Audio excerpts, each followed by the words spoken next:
This is the week of June 19th through to the 25th. This is Monday, June 19th. We're looking at Jupiter, the god of thunder, lord of justice, the planet of luck and expansion, in the fixed earth sign symbolized by the bull, Taurus, forming a supportive sextile with Saturn, the god of wealth and time, the planet of restriction, responsibility, hard work, achievement, and authority, in the mutable water sign symbolized by the fish, Pisces. This is a supportive aspect here. And then we also have Venus in Leo. Venus, the goddess of love and beauty, the planet of relationships, in the fixed fire sign symbolized by the lion, Leo. So Venus in Leo is all by itself here. The reason why I'm bringing that up is because today, on Monday, June 19th, Venus moves into its retrograde shadow. So as you may have heard a couple weeks ago when we were talking on the podcast, when Venus first moved into Leo, that Venus will be in Leo for 4 months. Venus typically spends about 3.5, 4 weeks in a sign, but because of this impending retrograde transit, Venus will be spending an extended 4 times. Is that right? 4 times? Yeah, 4 times. 4 times? Yeah, 4 times the amount of time in Leo. So I want to bring this up. It's really important. If you're out there listening, raise your hand if you were born between 1989, that's not you, Ingrid, and 1994. Ingrid just That's my raised her sister. hand because raise your hand. I said raise your hand, and Ingrid's like, okay, I'm raising my hand. I'm here. If you were born between 1989 and 1994, you could be on the precipice of experiencing some intense transformation to your relationships, because those that were born between 1989 and 1994 were born with Pluto in Scorpio at the same degrees where Venus will be making its retrograde transit, which is between degrees 12 and 28. So the people that were born between 89 and 94 were born with Pluto somewhere between 12 and 28 degrees in Scorpio. Pluto's the planet of transformation, the god of death, lord of the underworld. Scorpio's fixed water, Venus, relationships in Leo, fixed fire. There could be some difficult transformations coming. So the key to navigating this transit, as we spoke about a couple weeks ago, is opening your heart in your close personal relationships, being bold in the expression of your love, being dramatic. This is a time to maybe even be dramatic. I really think of this as like an opportunity for you to sit down with your partner, lover, friend, business partner. So I'm telling you, Ingrid, if I'm dramatic in our relationship for some reason, whatever that reason may be, between now and October 7th or 8th, please don't be afraid, or I don't know how to qualify that. It's just like there's going to be drama. There's going to be drama that comes up, and well, the drama is from the passion. Let's just roll with it. Yeah, exactly. Let's just roll with the drama. It's from the passion.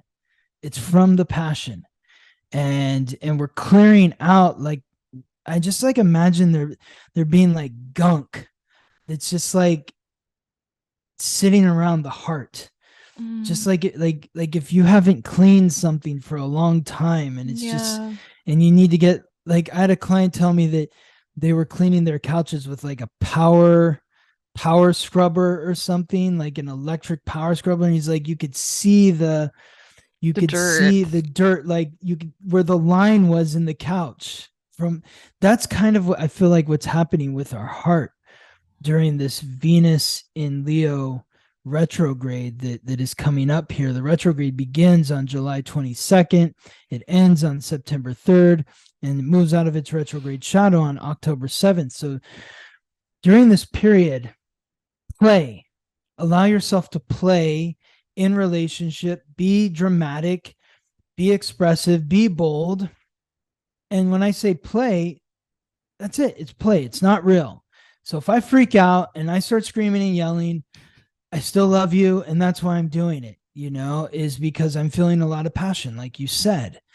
And so this might be a good time to talk to your partner and lay it out. Say, look, we're moving into this period where Venus is going to be in Leo for a long time, for 4 months, and there could be a lot of drama that comes up. Let's not burn down the house because we're being dramatic. Like let's just allow the drama to happen and know that everything's okay. I like that. I think that that's important, especially in times of stress. It's like, are we going to make our stress worse by being like, oh, everything's ruined because we're having a drama? It's like, drama just happens. It doesn't have to mean more than we're both stressed out. We're both really passionate. We're both, going through something, and shit happens. I mean, it's good to be, you don't want to be a bunch of red flags, but it's like, we're not always going to be perfect all the time. And shit does need to come out. Like when you're scraping that stuff off of your heart, it is uncomfortable, and it like, you're going to feel a lot. That's inevitable. Absolutely. And this is like, my fear is there's going to be breakups happening during this transit, especially for those born between 89 and 94. And so if you don't want to break up right now, like right now you're with somebody, a lover, a friend, a business partner, and you're saying like, I really appreciate my relationship with this person. I can't imagine anything happening that would, that we couldn't get through. Exactly. When that happens, remember this moment right now where you said that, and don't overreact. You can be dramatic, but don't overreact and say like, it's over, I'm breaking up with you. And then once we get to November, you're like, oh my God, I've missed my partner so much, and I really wish that I was still with them. And why did we do that? That was so stupid. Like, we should still be together. Yeah. On the flip side, it's also like getting together with somebody new during this period. This is a playful period.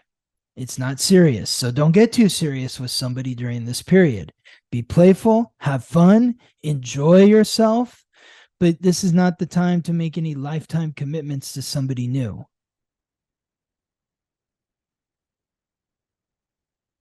Did we already talk about the other alignment? No. I was just waiting to see if you had something else to say right there. Because the other alignment with Jupiter and Saturn, it's about bringing the dream into reality.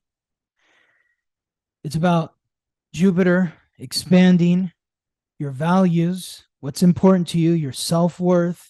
This is what's important to me. This is what I'm worth. This is what I see for my future. And then Saturn in Pisces, doing the work required to trust your intuition, that I'm making these choices based on what I value and my self-worth. And when you make those choices and they don't work out the way that you'd hoped,